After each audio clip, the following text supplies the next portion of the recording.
If you are new here, welcome to Mile Marker 31, a channel of true-to-life American road stories where danger, memory, and the unknown ride shotgun. Put on your headphones, dim the lights, and let the highway take over. If this kind of immersive storytelling pulls you in, subscribe now and tap the bell so you do not miss the next mile. When the story ends, tell me in the comments where you think the truth veers off the map. Tonight's confession is called Forgotten on the Highway.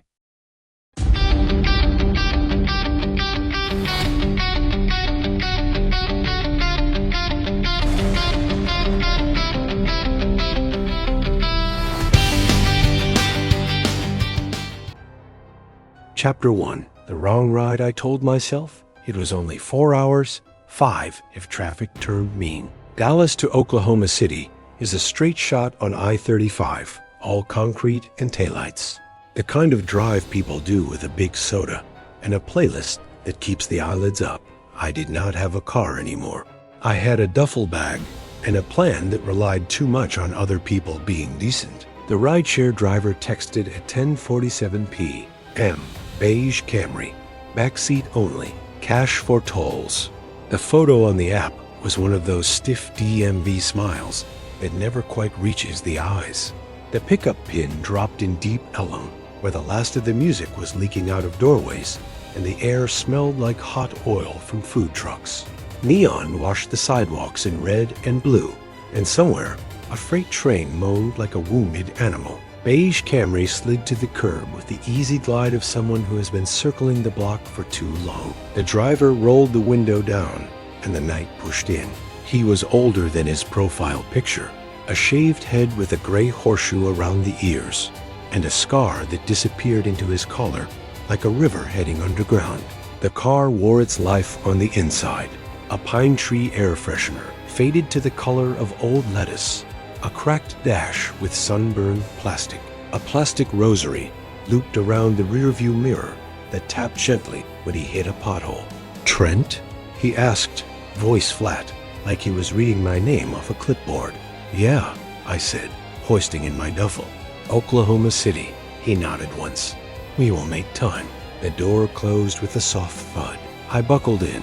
He checked the mirrors in that quick, professional way, then rolled into the stream of midnight traffic headed north. Downtown Dallas fell behind us like a crone spine. I watched the red Pegasus turn small and then disappear. We merged onto I-35E, and the lanes opened into river width. The car smelled like coffee gone cold and vinyl warmed by the day. He drove with both hands at 10 and 2, rigid, precise, never drifting, never riding the line. The speedometer climbed to 75 and stayed there as if the needle had found home. His name on the app had been W, just the letter, and I did not like how my questions hung in the cabin unanswered. "Where are you from, W? How long you been driving nights? You always take people this far north?" He offered single words in reply, not rude, just clipped down to bone.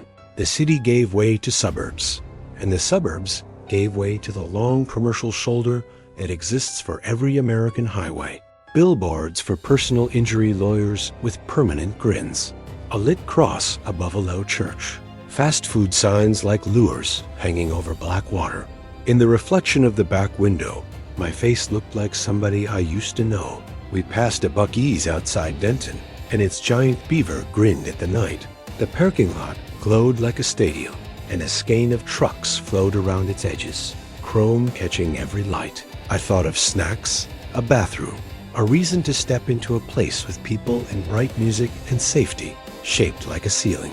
"Can we stop there?" I asked. W glanced at the fuel gauge. "We are good." "Bathroom?" He flicked his chin toward a grocery sack tucked behind the passenger seat. "Napkins in there." I laughed, waiting for him to do the same. He did not. The pine tree clicked against the mirror when the wind buffeted us, a tiny metronome keeping time with the tires.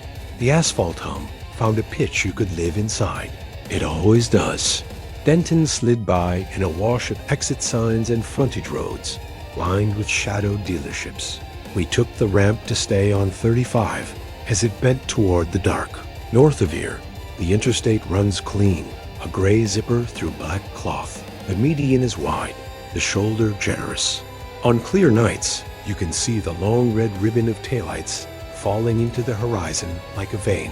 I forced conversation back into the car. I appreciate the ride. I was supposed to catch a bus, but it was sold out. Family stuff up there. I am late. He nodded. People always late. Not you? Not me. His knuckles were pale on the steering wheel. Scar tissue puckered at the base of his thumb like an asterisk. The radio was off. No music, no talk. Just the engine's steady note and the thin whistle from a window that did not seal right. Every few miles, a cluster of rest area signs flashed blue, then were gone. I checked my phone. 15% battery. I had charged it in the bar while I waited, but the charge sloughed off like water on hot pavement. I texted my sister a quick on the way. Be there by 3. The message sent, and the little bubbles in my head burst and fled. We crossed the Red River around midnight.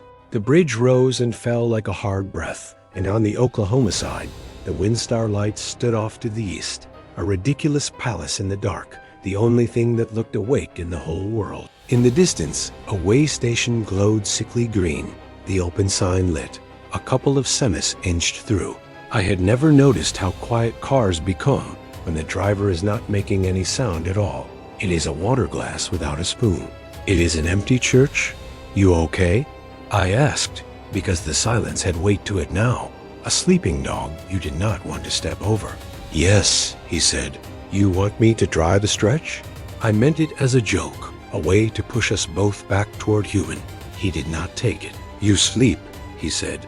I do not need help. The highway loosened its shoulders after Thackerville. Signs for Ardmore began to appear at the edge of the headlights. We passed a Love's Travel stop with 6 diesel islands blazing.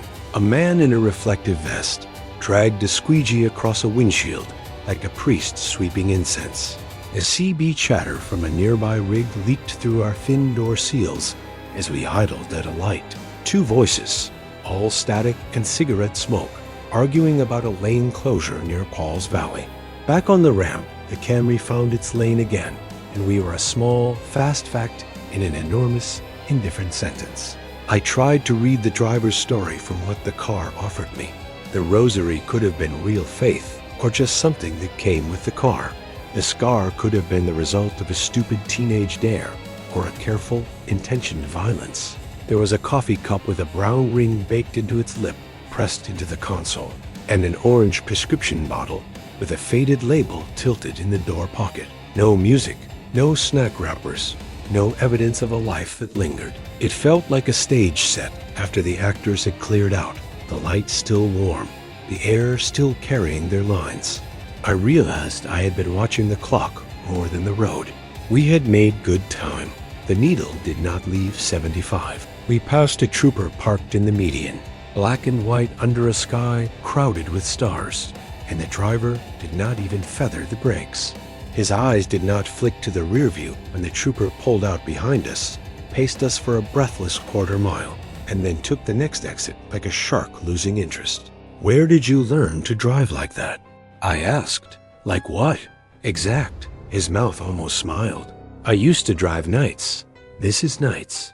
Different kind. He let the words sit like a spare tire in the trunk, heavy and unneeded unless the road decided otherwise.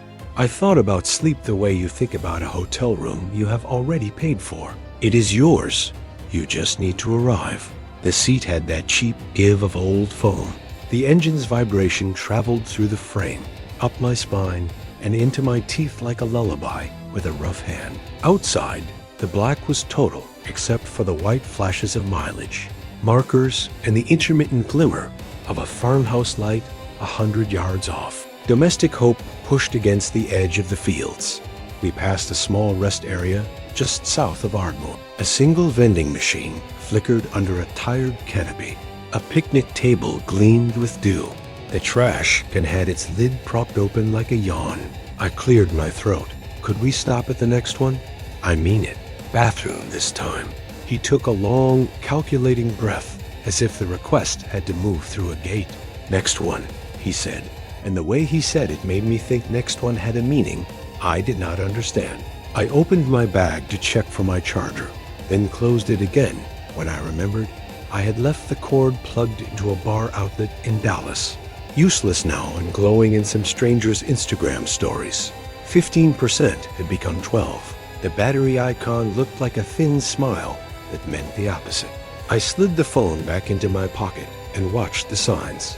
Ardmore announced itself on green boards with white letters that looked slam-cut by a machine. We did not take the exits from Main Street or veterans parks or hotels with vacancy. We drifted past it all like a boat that had missed the dock. The driver's face washed blue by the dash, eyes locked on the white wakes of lane markings. When the sign for rest area 2 miles rose in our headlights, my relief felt like hunger, sudden and embarrassing. "You can just pull into the car side," I said, as if the details would make me easier to help. "I will be quick. I can grab you something too if you want." He nodded. The rosary tapped. The pine tree clicked. The speedometer did not move. The rest area appeared the way these places always do, abrupt, as if it had sprung fully formed from the grass in the last second. A low concrete building, split parking for cars and trucks, a flag lifting against the dark. The entrance ramp curved through a small stand of trees, and for a moment, the highway noise was muffled, the car moving through a pocket of quiet that felt like a held breath. He pulled into the car lot and rolled into a space at the far end where the light poles were tired and the cameras, if they existed, would only catch silhouettes. An empty sedan sat 3 spots over with the sunshade jammed in place, even though there was no sun. Farther down, a minivan idled, a blue flicker from a tablet turning its windows into fish tanks. Somewhere, a baby cried and then hiccuped itself back to silence. I reached for the door handle and paused. A chill ran through me. It was not the night air slipping in through the vents. It was not fear, not yet. It was the feeling you get when you step into a place you have dreamed about and realize you did not invent it. The building's bathrooms hummed. The air smelled like wet concrete, bleach, and the sour ghost of 100 fast meals eaten too fast. Crickets sang. Tires hissed on the interstate, a constant wet tear. "I will be 2 minutes," I said. "Leave your bag," he said, eyes still forward. The words were soft, casual, like advice. "I will bring it," I said, and smiled like that made it okay. "You do not need it," he said. I looked at him, at the taut calm in his face, the way his eyes waited for my yes, the way a mousetrap waits for a touch. I took the bag anyway, slinging it over my shoulder, the strap digging into the thin places on the collarbone. He did not move, did not object, did not show anything at all. I opened the door and stepped into the night. The first breath outside tasted like penny metal and pine. The humidity had settled low to the ground, a thin soup you walked through. My sneakers whispered on the asphalt as I headed toward the building. A moth threw itself against the light above the men's room door, ecstatic and doomed. The echo in the tiled hallway told me I was alone. The motion sensor for the faucet was mean, and it took 3 jabs to wake it. Cold water crawled over my hands, and I watched the suds go gray. In the mirror, my face looked older, or maybe it looked like it would look in a year I had not met yet. I dried my hands on brown paper that dissolved if you took too much. I listened for footsteps, voices, a cough, anything human. The building hummed its fluorescent hymn and offered nothing back. When I stepped outside again, the rest area felt bigger than it had a minute ago. The sky was a clear dark salted with stars. The minivan had eased closer to the truck side, pulled by some gravity, only its driver knew. The empty sedan sat obediently. The beige Camry was still there, angled slightly in its space, as if it had shied from something and then thought better of running. I cut to the soda machines, dug for change I did not have, then patted my pockets for the card I knew was dangerously close to tapped out. A Dr. Pepper thumped into the tray with an obedient clunk. I popped it open and let the cold bite hit the back of my throat. The sugar bloom made my cheeks ache. For a second, the world felt ordinary. I turned back toward the car. Inside the Camry, the driver's head was bowed, chin on chest, like he had finally given the night permission to sit on him. The dome light was off. The dash lights threw a soft sea glow. The rosary was still. I felt something like mercy for him then. For anyone who worked while the rest of the world slept and let the road decide what happened next. I hit the unlock button on my fob that did not belong to this car and laughed at myself, then reached for the handle. The door did not budge. I peered through the glass. The driver's seat was empty. The engine was off. The keys were gone. I stepped back, the Dr. Pepper cold in my hand, the can sweating into my palm. The bag strap bit down into my shoulder. The car's parking lights stared at me like the flat eyes of an animal. I looked right and left, giving the night a chance to tell me I was wrong. Nothing moved. No one called my name. The interstate hissed its sane, constant sentence. I walked around to the driver's side, then touched the door. The hinge creaked a little under my hand, not with movement, just with memory. The windshield held a fine skin of bugs. The pine tree hung perfectly still. In the puddle of sodium light, the car looked smaller than it had felt from inside, like a toy forgotten by a mean older brother. I felt stupid, and then I felt angry, and then I felt something that lives under both those feelings. A cool, bright awareness that life had shifted one tooth over on its gear.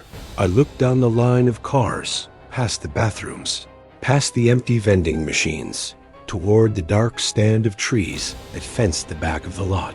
Between trunks, the night was a deeper night, a mouth inside a mouth. My phone read 9%.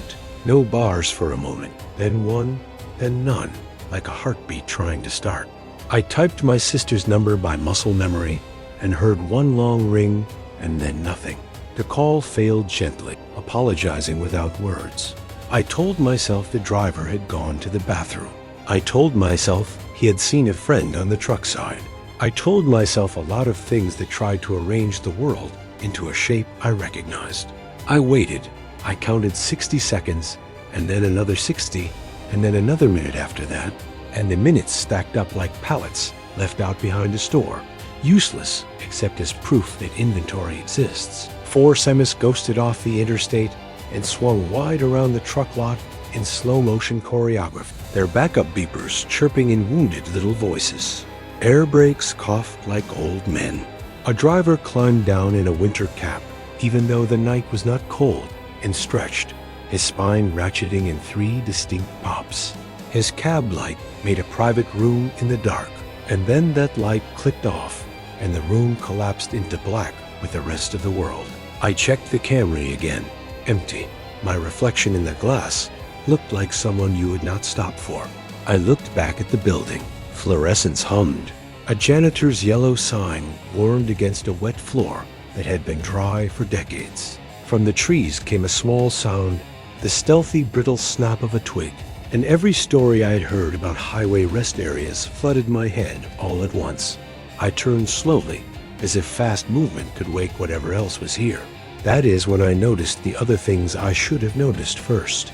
In the gravel at the edge of the asphalt was a shoe, alone, its laces tied neat. A white sock stuffed into the toe like somebody had given up mid-change.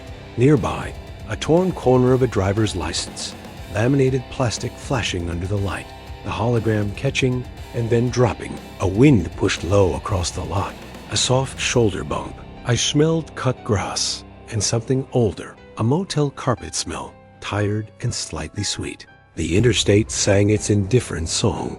Somewhere, a coyote called, a sharp punctuation that made the minivan's baby hitch and cry again. I told myself to breathe, and I did, in and out, in and out. I took one step toward the trees, and the night took it back from me. I took one step toward the bathrooms, and the night gave that one back like a compromise. I stood between the two options, bag cutting a groove into my skin, Dr. Pepper heavy in my hand, and somewhere behind my ribs, a small mechanical thing began to click and click and click like an engine that did not want to stall. I was not afraid of being alone. I was afraid of being left. There is a difference. One is emptiness. The other is a sentence handed down by a judge you never saw. I marked the Camry with my eyes one last time, committing its license plate to memory like a prayer I would later get wrong. Then turned toward the building to find someone with keys, authority, a radio, a voice that could break this spell. I felt the first run of panic try to sprint up my spine, and I slowed it with my breath. That was when a pickup eased into the far corner of the car lot with its lights off, and the night, which had been holding itself like a polite guest, decided to make itself at home. Chapter 2. Empty miles. I used to think highways were neutral. Concrete and paint, nothing more. But the longer I stood there in that rest area outside Ardmore, the more I realized asphalt holds memory. Every scream, every laugh, every breakdown, every goodbye whispered into a cell phone before the battery died. Those things soak in. You can feel it if you're still enough. The beige Camry was gone when I turned back around. I didn't see it leave. No sound of tires crunching gravel. No red taillights slipping back onto I-35. 1 second it was a piece of my night, and the next it was erased. My bag strap dug into my shoulder so hard I thought it might snap bone. I clutched the Dr. Pepper until my knuckles whitened, like holding something cold and sweet could keep me grounded. 9% battery blinked on my phone. I hit redial to my sister, and again the call failed. No signal bars. Just an empty triangle, like the phone was mocking me. I tried a text, still on the road, almost there.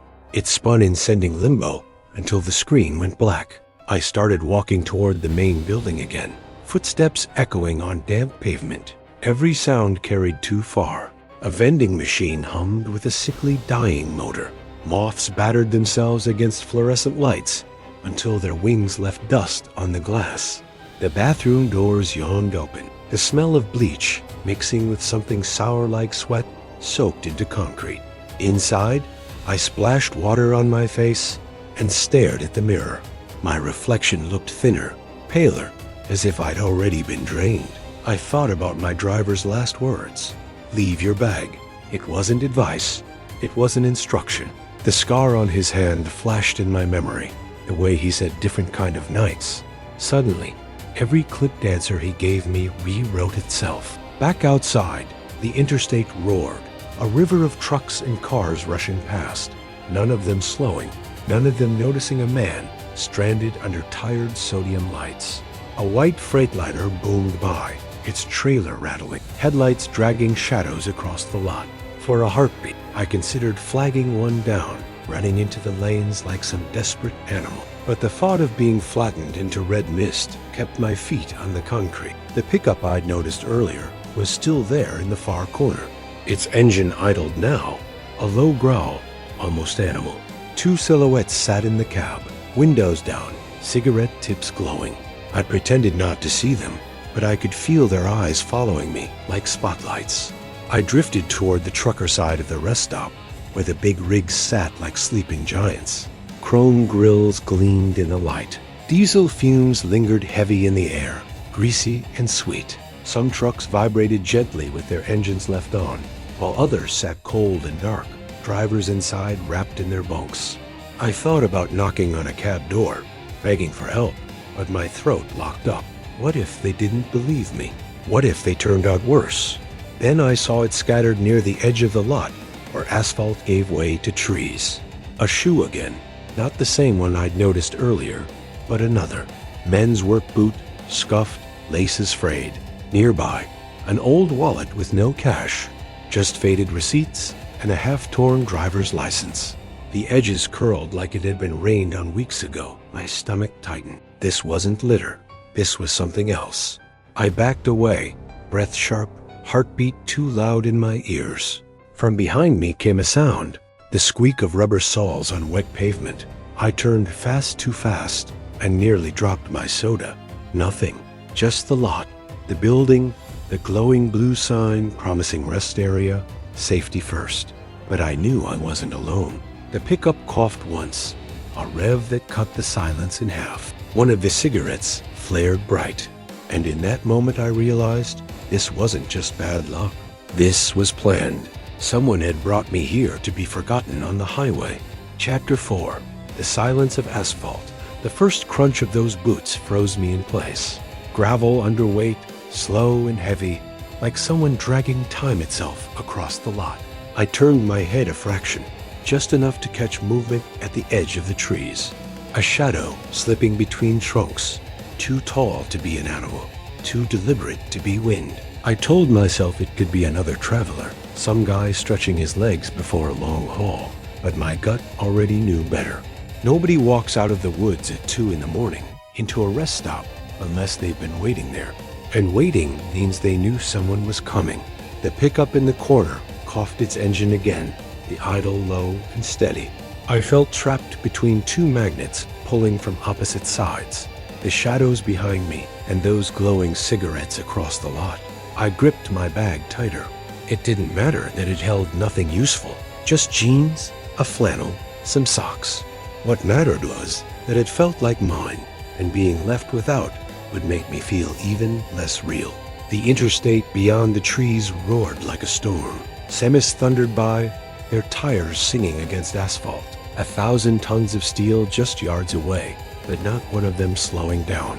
It was the cruelest kind of safety. You could hear it, even see it, but you couldn't touch it. I forced myself to move. One step, then another. The sound of my sneakers on the pavement was too loud, like gunshots. The boots in the gravel matched me, closing the distance with lazy confidence. Whoever it was didn't need to rush. They knew I had nowhere to go. The bathroom building's fluorescent glow looked like salvation. I pushed toward it, fighting the instinct to break into a sprint. Run too fast, and you make yourself prey. Walk too slow, and you invite the wolves. My body split the difference, each step trembling but steady. Inside, the hum of the lights swallowed me whole. I splashed water on my face just to hear something familiar, something alive. My reflection in the mirror looked hollow-eyed, lips pale. My chest rose and fell too fast. That's when I heard the door hinge creak open behind me. I turned, every nerve lit. The door shut on its own, the spring catching it, empty. But the silence that followed was worse than footsteps. I leaned against the sink, heart hammering. I tried to remember my driver's face, the scar, the calm way he told me leave your bag. Did he leave me here as bait? Did he hand me off to someone waiting in the dark? When I stepped back outside, the lot had changed. The minivan was gone. Just the pickup now, still idling, its headlights off. My breath fogged in the cool air, though it wasn't cold enough for that. My skin prickled, every hair standing up. Then came another sound. Not boots this time, not engines. Whistling, faint, tuneless, drifting across the asphalt. It wasn't joyful. It wasn't casual. It was slow, deliberate. The kind of sound someone makes when they want you to know they're near. I froze at the edge of the building, pressed into shadow. The whistling grew closer, weaving through the air like smoke. I imagined a man just beyond the lights, lips pursed, hands maybe holding something sharper than a smile. My phone was dead now, screen black in my pocket. I thought of throwing the soda can like a weapon, but what good would it do? A hollow clatter on the pavement, that's all. The pickup engine revved once, louder this time. Its headlights snapped on, cutting across the lot. They pinned me in their beams, washing me pale, erasing the shadows I had been hiding in. That's when I realized whoever had been walking in the gravel wasn't whistling anymore, because they didn't need to. I had already been found. Chapter 5, Strangers in the Dark. The headlights burned so bright, they erased everything else. I raised my hand against the glare, the soda can still cold in my palm. My shadow stretched long across the cracked pavement, thin and skeletal, as if the light wanted to peel me away from myself. The pickup idled for a beat, growling like an animal that had cornered its prey. Then the passenger door swung open with a metallic creak. A man stepped out slow, deliberate. He was tall, his shoulders broad beneath a worn denim jacket. The kind of man who had seen fights and carried them in the way he walked. He flicked his cigarette into the dark. The ember made a short, angry arc before dying on the asphalt. Then he called out, voice low and lazy, almost friendly. "You lost, brother?" "Brother." The word slid off his tongue like bait. Another figure moved inside the truck. The driver, still behind the wheel, leaned forward into the light. His face was mostly shadow, but I caught the glint of teeth, maybe a grin. maybe just the reflection of dashboard bulbs. The passenger kept coming, boots crunching slow across the gravel. My mouth was dry. My throat worked, but no sound came out. I wanted to say yes. I'm lost, or please. I need a ride, or leave me the hell alone. But nothing felt safe. Every word seemed like the wrong one. The man stopped a few feet short, tilting his head. Don't look so spooked. We just saw you wandering. Figured maybe you needed a hand. A hand? The way he said it? It didn't sound like help. It sounded like possession. Behind him, the truck door slammed. Another man climbed out the driver. Stockier, shorter, wearing a trucker hat with sweat rings baked into the fabric. He had that thick build that comes from years of lifting things heavier than you. His eyes found me and stayed locked, unblinking. Two of them now, both between me and the glow of the bathrooms, both smiling without their mouths. I forced words out. My ride left me. I'm just waiting for someone to come back. The tall one chuckled, a dry sound. Yeah, we saw? Funny thing, being left like that, almost like it was planned. That sentence hit me harder than any fist could have. Planned. I stepped back, clutching my bag like it was a shield. The shorter man spoke for the first time. Why don't you set that bag down, friend? Looks heavy. It wasn't a suggestion. I shook my head. I'm fine. Just waiting. They took another step forward in unison. The tall one spread his hands, palms out, like he was calming a skittish horse. Relax. We ain't gonna hurt you. But his boots kept closing the gap. My chest was a drum. I glanced toward the trucker lot. Big rigs sat in neat rows, engines humming faintly, cab lights glowing here and there. None of the drivers could see me from here. Or maybe they did, and they just knew better than to intervene. Highway code. Mind your own business. The tall one reached out, fingers curling like claws. Come on, brother. We'll give you a lift. Better than standing out here all night. My mind flashed images in rapid fire.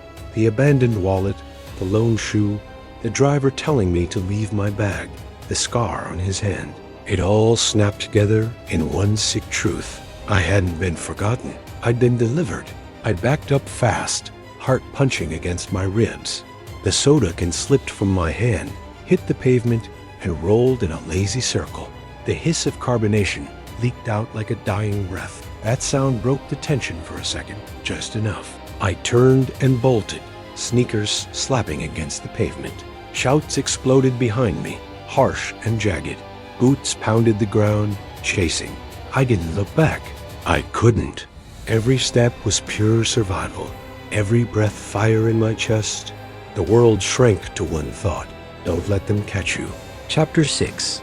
The woods beyond the highway. I ran without thinking, legs burning, lungs tearing themselves raw. The pavement ended too fast, giving way to gravel that bit through my sneakers. My feet slipped, skidded, but I didn't stop. Behind me, the boots hammered harder, echoing like gunshots in the still night. Voices snapped out, sharp and close. Get him. The bathroom building and vending machines fell away behind me. The interstate roared nearby, a silver river of light and noise, but it was untouchable, separated by chain-link fencing and a slope of grass. The trucks in their lot idled steady, indifferent gods in chrome and diesel. Not one of them stirred. The only direction left was the tree line, black shapes of oak and pine pressed against the sky, shadows deeper than night itself. I dove into them headfirst, branches clawing at my arms, thorns raking skin. The sound changed instantly. No more open hum of the highway, just the muffled crunch of earth and leaves. The dark swallowed me whole. I crashed forward, tripping on roots, catching myself with my hands. My bag slammed against my ribs with every stride, but I refused to drop it. If I let go, I knew I'd lose more than clothes. I'd lose proof of who I was. The woods smelled of wet earth and old leaves, thick and damp like a cellar. My breath steamed in the cool air, fogging in front of me. Every sound was too loud. The snap of a twig, the rasp of my sneakers in the underbrush, the hammer of my heartbeat. Behind me, they followed. I could hear them boots breaking branches, heavy bodies forcing through brush. One of them laughed, deep and ugly, as if the chase itself gave him joy. "You can't run forever, boy." The words cut through the dark, like headlights through fog. I pushed harder, veering left, stumbling downhill. The ground dropped sharper than I expected, and suddenly I was sliding on loose dirt, grabbing at roots to slow myself. I hit bottom hard, knees jolting, palms scraped raw. I stayed still for a second, sucking air, listening. The woods had voices of their own. An owl screamed somewhere far off. Crickets chirped, quick and mechanical. The highway murmured faintly behind me, like the ocean in a seashell. But closer, just yards above, I heard them. Boots crushing down the slope, branches cracking under their weight. I ducked behind a fallen log, heart pounding so loud I thought it would give me away. My mouth tasted like metal, blood from biting down on fear. I pressed my face into the bark, rough and wet, and tried not to breathe. The tall one's voice floated through the trees. "Calm now, confident. Don't make this harder, brother. You're already ours." Ours. The word froze me colder than the night air.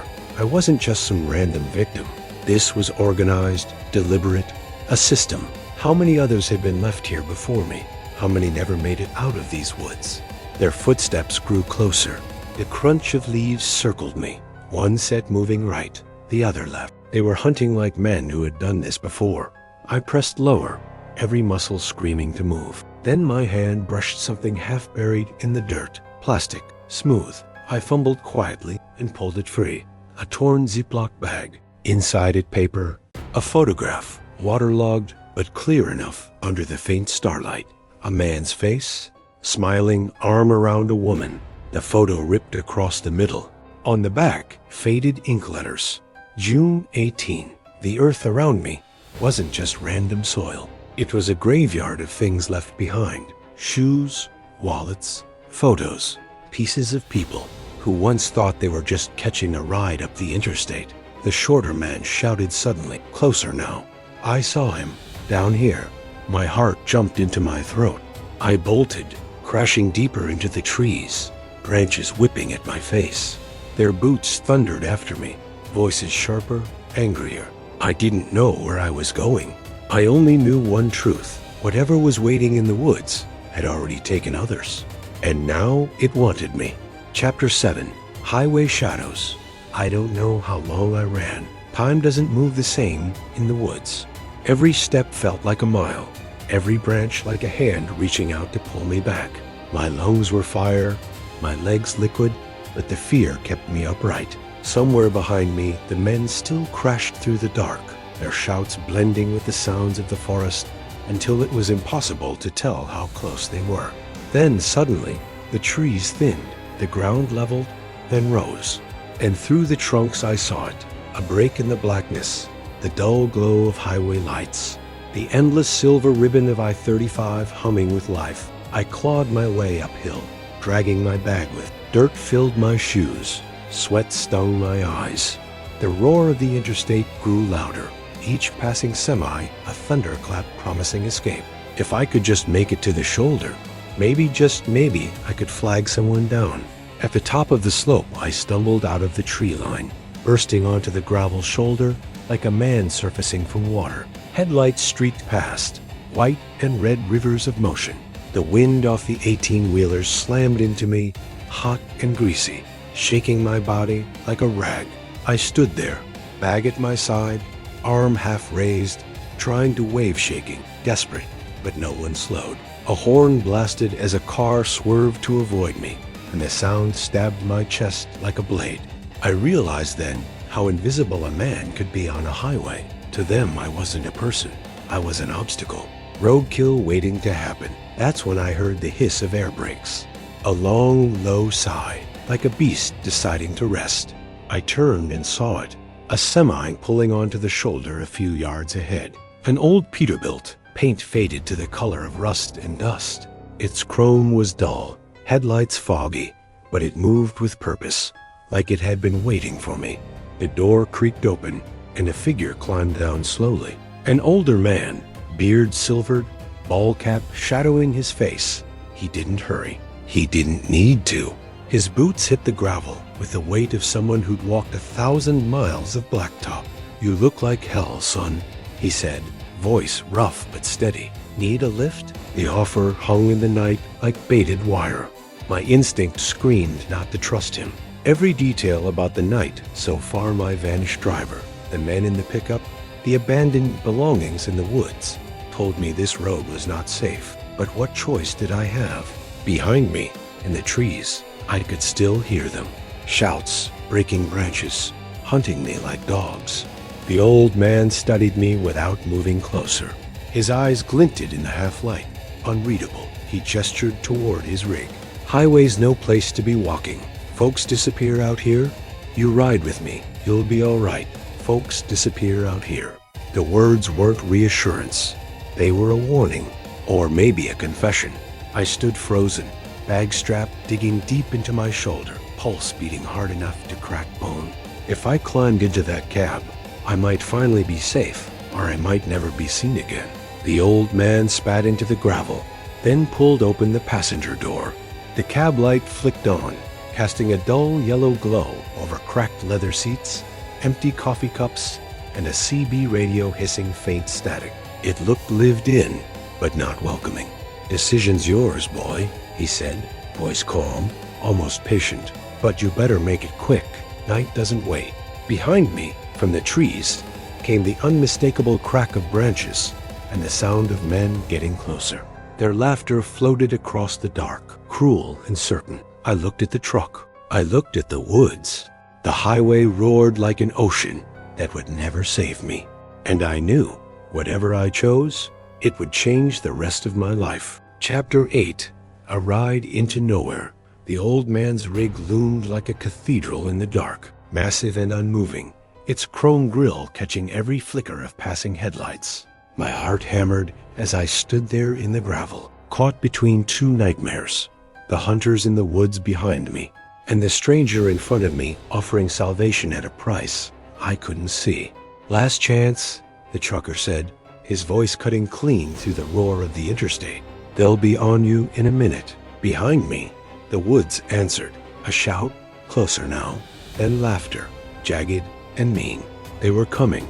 I moved before I could think. My legs carried me to the rig, bags slapping against my side. I grabbed the cold metal handle and hauled myself up into the cab.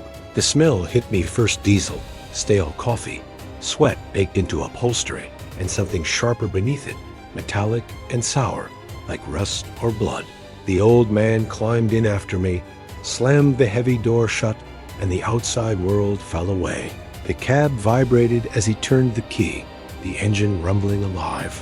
The sound filled the small space, a deep growl that pushed back the night. "You did the right thing," he said, eyes straight ahead. His hands, thick and veined, wrapped around the wheel. "Whirled out, there's got teeth." I buckled in, fingers trembling.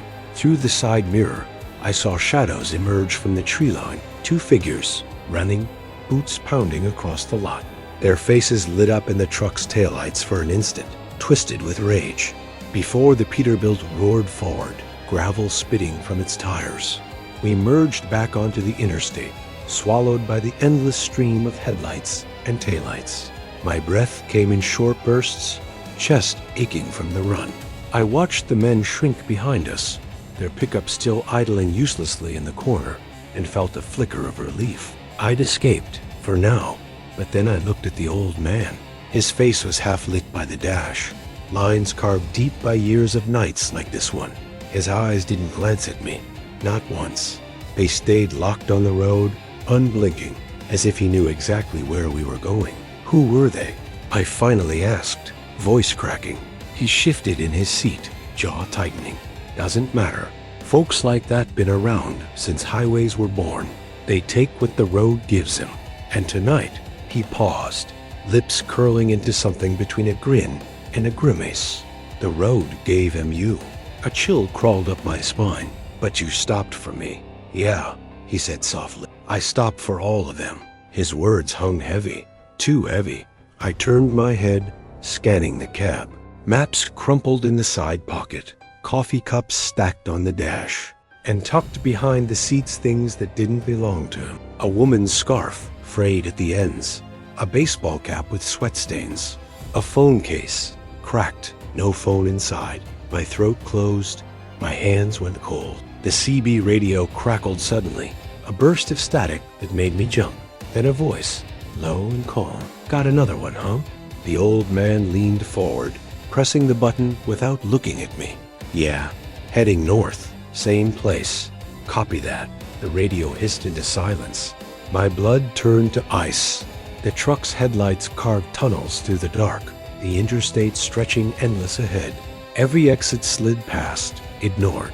We drove deeper into nothing, into black, into a place where the map in my head ended. I realized then that being left behind at the rest stop wasn't the worst fate waiting for me. The real nightmare was sitting right beside me, steering us into a ride that had no destination, only an end. I gripped my bag, knuckles white, pulse thundering in my ears. I had a choice to make. Stay strapped in this cab, heading wherever he wanted to take me, or throw myself into the highway and pray the night spared me. The old man's eyes finally slid toward me, pale in the glow of the dash. He smiled, slow and knowing. Don't worry, son. Out here on the highway, nobody remembers the ones who disappear. The Peterbilt roared louder, gears grinding, carrying me deeper into the kind of night you don't come back from. And that's where my story ends. Forgotten on the highway, lost in the grip of strangers and shadows, carried off by the very road I thought would save me. Maybe you believe I made it out. Maybe you don't. The truth is, sometimes the interstate swallows people whole and all that's left are rumors in the dark. If you've made it this far, thank you for riding along with me tonight. At mile marker 31, every mile has a story, and some of them never reach the daylight.